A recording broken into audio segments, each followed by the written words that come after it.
Sungguh-sungguh Allah sangat ridho ketika seorang hamba itu makan makan ketika sesuap nasi dia muji Allah, ketika minum seteguk nasi dia muji Allah. Itu kalau orang diridhoni Allah itu wali betul. Itu untuk jadi wali itu gampang. Kamu makan ridho, kamu nginjak buminya Allah ridho seneng, kamu hidup keseharian aman seneng. Nah ini supaya sampean kita semua ngaji betapa panduan Rasulullah untuk menggapai ridho Allah itu banyak yang keseharian sekali. Saking kesehariannya banyak dalam hadis dan itu sahih. Nabi menyebut hal-hal yang keseharian. Hatta matas alu fi fimroatika, kamu punya uang kemudian istri kamu bisa makan, itu ibadah. Bahkan sebagian ibadah itu dicontohkan Nabi yang akhirnya diprotes sahabat, yaitu wafi buti ahadikum sodakoh, kamu menggauli istri kamu itu ya sodakoh. Sampai sahabat bilang yang benar ya Rasulullah, ayati ahaduna syahwatahu wa huwa lahu ajrun, masa urusan biologis, urusan syahwat kemudian dia dapat pahala. Nabi menjawab, alaih salawadu'aha fi haramin akana alaihi wisrun, bagaimana kalau dia meletakkan ke yang tidak benar, itu kan dosa. Nah, hal-hal seperti ini yang saya ingin teman-teman semua saya juga agak ingin ngaji demi anda juga agak ingin. Itu dosa sekali ngaji kok pesanan kelompok tertentu itu gak boleh. Islam itu untuk semua, jadi ya cuma karena di depan saya jenengan ya seakan-akan jenengan korbannya. Itu ada ilmunya dalam usul fikih itu. Jadi orang itu harus ngaji usul fikih. Nama yang disebut, mungkin Mas Sufyan masih ingat zaman ngaji usul fikih, nama yang disebut itu tidak jaminan sebagai prioritas perintah. Jadi misalnya gini, kebetulan yang di depan Nabi itu Abu Dzar, Nabi ya bilang, ya Abu Dzarin ini uhibbuka misalnya, atau ya Mu'ad ini uhibbuka, atau ya Abu Hurairah ini uhibbuka misalnya.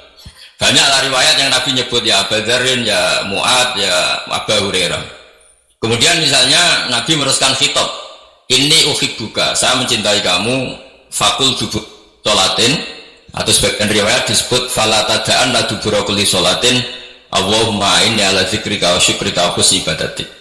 Saya mencintai kamu, siapa aja, Mu'ad bisa, Abu Dzar bisa, siapa, saya mencintai kamu, mohon kalau habis sholat kamu jangan lupa wiridan Allahumma inni ala zikrika wa syukrika wa husni ibadatik. Ya Allah, tolong kami permudah supaya mudah ingat engkau. Anda tidak bisa mentang-mentang, wong nama saya Parmin, nama saya Purnomo, itu yang diperintahkan Mu'ad besar. Jadi yang disebut satu, tapi khitab itu untuk siapa saja. Saya teruskan. Jadi saya mohon semua kita melakukan kebaikan itu, kalau dalam kaidah fikih disebut al-yakin la yuzalu bisyak. Banyak kebaikan yang kebenarannya itu 100%, tidak punya efek samping ke pihak lain, ke kelompok lain, ke komunitas lain. Jadi tadi misalnya Anda makan dan itu murah sekali, hanya butuh satu piring, setiap punyaan kamu muji Allah, setiap minum kamu muji Allah. Itu redaksinya Rasulullah SAW disebut Allah sangat ridho ketika seorang hamba makan kemudian dia memuji Allah, atau minum kemudian dia muji Allah. Logikanya gampang, negara seperti ini yang kamu harapkan bentuknya kayak apa, mertua, ipar, komunitas, tetangga, itu nyata terjadi itu kan belum pasti. Sementara yang mesti terjadi adalah kamu butuh makan, kalau tidak mati, butuh minum, kalau tidak mati, butuh bumi yang nyaman ditempati, kalau tidak kita juga mati. Sebab itu Allah kalau menyebut nikmatnya itu hal-hal yang keseharian. Alladzi at'amahum min ju'. Allah itu siapa? Allah itu yang menciptakan kamu bisa makan, tidak berlebihan. Allah itu yang menciptakan kondisi sosial itu ideal. Zaman Nabi itu ya ada orang munafik, orang-orang pilihan Allah itu juga diuji orang sekelilingnya yang macam-macam. Semua diuji sesuai konteks zaman dan waktu. Nah, tapi ada ibadah-ibadah yang selalu disarankan Nabi. Sampai Nabi itu pernah ditanya, ayul Islam ya khairun ya Rasulullah, Islam terbaik itu gimana? Jawaban Nabi itu unik, it'amut ta'am, Islam terbaik itu ya makan-makan, jangan santai-santai. Ketika Allah menyebut beberapa kebaikan, falak tahamal aqobah, wa ma adrokan apa? Mal aqobah. Terusannya apa? Fakku rokobah. Terusannya apa? Au it'amun fi yaumin di masubaya, atau acara makan-makan itu juga Islam. Kenapa? Ya bayangkan kalau tidak ada makanan, kita mati kan? Kondisi sosial tidak ideal, Anda masih gak apa-apa. Tapi kalau Anda tidak makan, Anda tidak minum, Kamu punya istri cerewet masih bisa hidup, punya mertua cerewet masih bisa hidup. Tapi kalau tidak makan bisa mati. Berarti penting mana istri sama makan? Penting mana? Makan. Semoga istri Anda dengar. Nanti kamu disuruh makan tapi pulang deh. Itu kalau dibahasakan makan masih memahami. Penting mana nasi satu piring dengan istri. Nggak ada nasi mati, nggak ada istri belum mati. Penting mana? Gak berani jawab kan?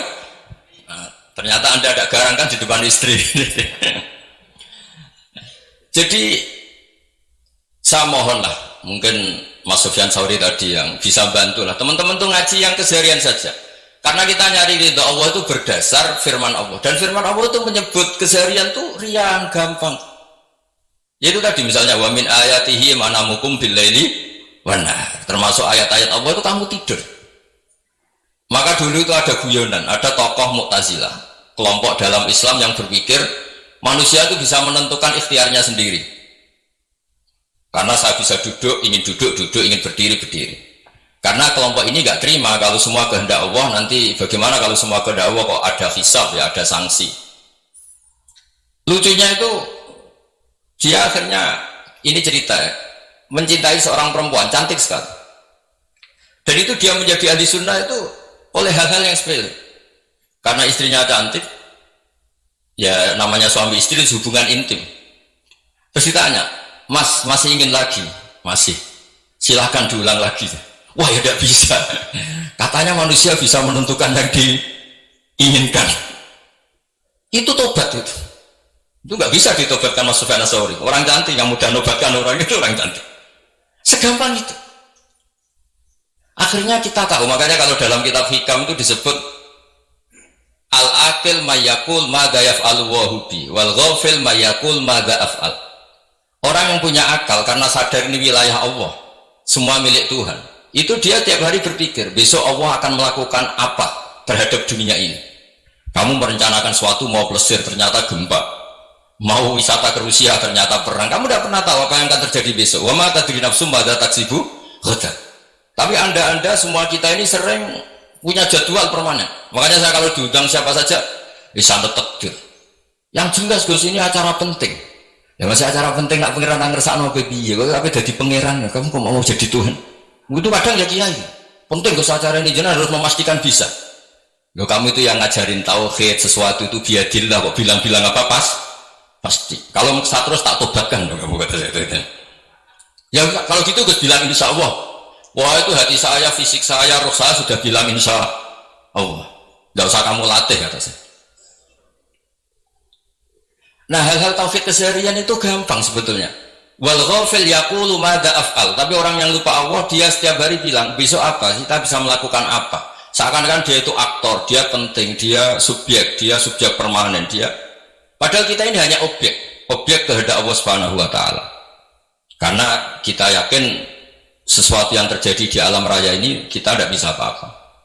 Makanya saya sering ngaji, sering bilang saya, ketika Anda mensifati Allah, dia yang menghidupkan, sudah itu tanamkan sehingga ketika kita mati santai saja. Kenapa santai? Allah punya cara menghidupkan kita. Zaman kita hidup juga gak tahu caranya ngelola jantung, ngelola paru-paru. Kamu juga gak tahu ngelola oksigen yang tidak beracun, tidak mengandung polusi. Tahu-tahu hidup. Gak ingin tua ya tahu-tahu tua, gak ingin mati tahu-tahu mati. Selama ini kita hidup juga gak tahu apa-apa sebetulnya. Hanya gaya tok, punya jadwal, punya planning.